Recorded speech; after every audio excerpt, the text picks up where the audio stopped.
Hello बच्चों, चलिए प्रश्न पढ़ते हैं। घटक कथन ज्ञात कीजिए और जांचिए कि मिश्र कथन सत्य है या असत्य है। शून्य प्रत्येक धन पूर्णांक और प्रत्येक ऋण पूर्णांक से कम होता है। तो मुख्य अवधारणा, तो हमारा जो प्रश्न है वो गणितीय विवेचना से संबंधित है, जिसके अंदर हमें बात की गई है मिश्र कथन और घटक कथन की। तो सबसे पहले हम बात करेंगे मिश्र कथन। तो हमारा देखो भाई, मिश्र कथन क्या होता है? दो या दो से अधिक कथनों से मिलकर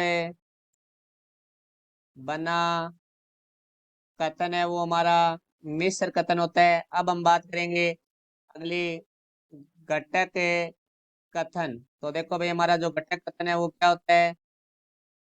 मिश्र कथन जिन कथनों से मिलकर बना है, उन कथनों को घटक कथन कहते हैं। तो देखो, घटक कथन अब बात करते हैं। पहला हमारा जो घटक कथन है वो प्रश्न के अंदर देखते हैं हम कि हमारे पास क्या है, जिसको हम पी से लिखेंगे।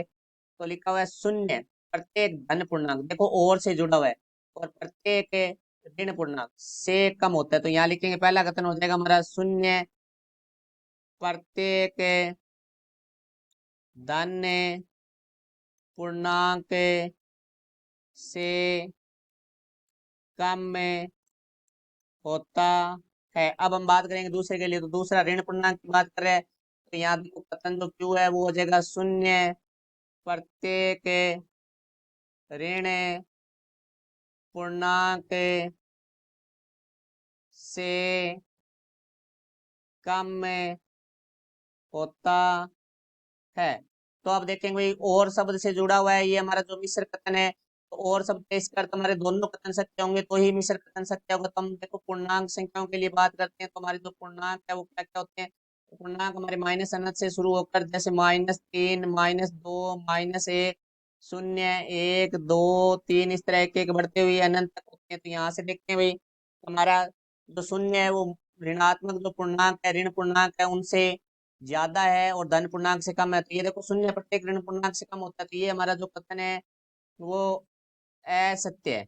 जबकि हमारा कथन पी है वो सत्य है, क्योंकि धन पूर्णांक से शून्य है वो हमारा कम होता है। तो ये कथन हमारा सत्य है। तो और शब्द से जुड़ा हुआ है मिश्र कथन, तो दोनों कथन सत्य होने पे ही सत्य होता। तो यहाँ लिखेंगे हम, कथन पी सत्य है परंतु क्यू कथन असत्य है। इसलिए मिश्र कथन असत्य है, क्योंकि ये सत्य तभी होता है जब दोनों कथन सत्य होती है। हमारे प्रश्न का उत्तर आशा करता हूँ समझाया होगा। धन्यवाद।